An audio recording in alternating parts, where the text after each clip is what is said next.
একটি কল্যাণকর রাষ্ট্র, উচ্চই রাষ্ট্র, সুস্থ একটি রাষ্ট্র প্রতিষ্ঠার জন্য একমাত্র জামাত ইসলামের নেতৃত্বে আপনার ইসলাম আল্লাহ জীবন ব্যবস্থার মাধ্যমে এদেশে ইসলাম কায়েম করা সম্ভব, এদেশের মানুষের মুখে হাসি করা সম্ভব। আমরা মানুষের বন্ধুবাদের 54 বছরে বিভিন্ন জনকে দিয়েছি। আমরা বাংলাদেশের মানুষের স্বাধীনতা, আমরা শান্তির জন্য বিভিন্ন দলকে দেখেছি, দেশকে দেখেছি। আগামী দিনে একটিবারের জন্য আল্লাহ দিনের পক্ষে আপনারা রায় দিবেন এই আশাবাদ ব্যক্ত করে আগামী দিনে সূর্য উদিত হবে, ইসলামের সূর্য। আগামী দিনের পতাকা উঠবে, ইসলামের পতাকা। শহীদ আবু সাইদের রক্তপাতা এই ইসলামকে বাংলাদেশে প্রতিষ্ঠা করে দল মত নির্বিশেষে, ধর্ম বর্ণ নির্বিশেষে সকল মানুষের কল্যাণী রাষ্ট্র কায়েমের জন্য জামাত ইসলামীর পতাকা দলের ঐক্যবদ্ধ হওয়ার আহ্বান জানিয়ে আমি আমার বক্তব্য শেষ করছি। এ পর্যায়ে আপনাদের সামনে বক্তব্য হচ্ছেন জবের জবাব ইসলামী রাবি জনাব মৌলানা রুহুল আমিন জিয়াদি সাহেব। জনাব মৌলানা রুহুল আমিন জিয়াদি সাহেব।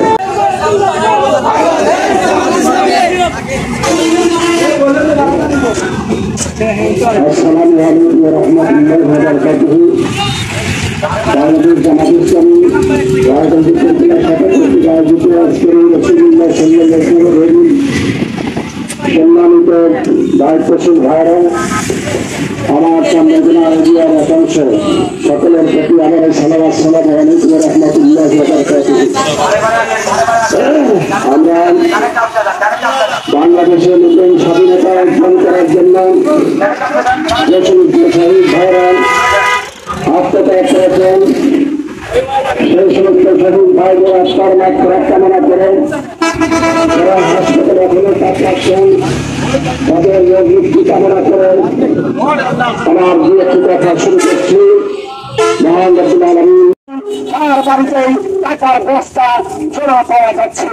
আমার ভাইরা, দুনিয়ার এই মানুষের স্বাধীনতা অর্জনের জন্য আমার নবী মুহাম্মদ রাসূলুল্লাহ সাল্লাল্লাহু আলাইহি ওয়াসাল্লামের সেই টাকায় সেই রাজ্যের জাহিলিয়াতের পাপ রুদ্ধ করে দিয়ে মহান রব্বুল আলামিন নবী মুহাম্মদ রাসূলুল্লাহ সাল্লাল্লাহু আলাইহি ওয়াসাল্লামের মারফতে এদেশের আপনার সেই বিশ্বে এমন একটা আন্দোলন আসলে প্রতিষ্ঠিত করেছিলেন।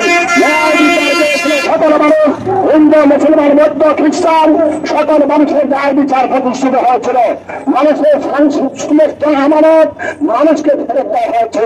আমার ভাইরা, বাংলাদেশ এই স্বাধীন হয়েছে নতুন বাংলাদেশ গড়ার কর্তায় জামাত ইসলামী বাংলাদেশ সকল মানুষকে একাত্ম ঘোষণা করে আগামী দিনে কোরআন এবং সুন্নাহ ভিত্তিক সমাজ ব্যবস্থা প্রতিষ্ঠার মাধ্যমে আমাদেরকে ন্যায় বিচার প্রতিষ্ঠার মাধ্যমে সকল মানুষের ন্যায্যতার ফিরে পাওয়ার জন্য উদাত্ত আহ্বান জানাচ্ছি।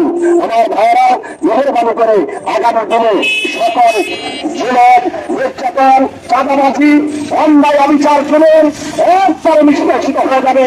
বাংলাদেশ যদি ইসলামী আন্দোলন, ইসলামী বাংলাদেশে আপনার কোরআন সুন্নাহ ভিত্তিক সমাজ প্রতিষ্ঠা হয়, তাহলে সকল ন্যায্যতার ন্যায় বিচার প্রতিষ্ঠা হবে। আমার ভাইরা, সেই জন্য জামাত ইসলামী বাংলাদেশের পক্ষ থেকে তারা আগামী নির্বাচনে যে মার্কার পরিবর্তন আসবেন সকলকে উদাত্ত আহ্বান জানাই।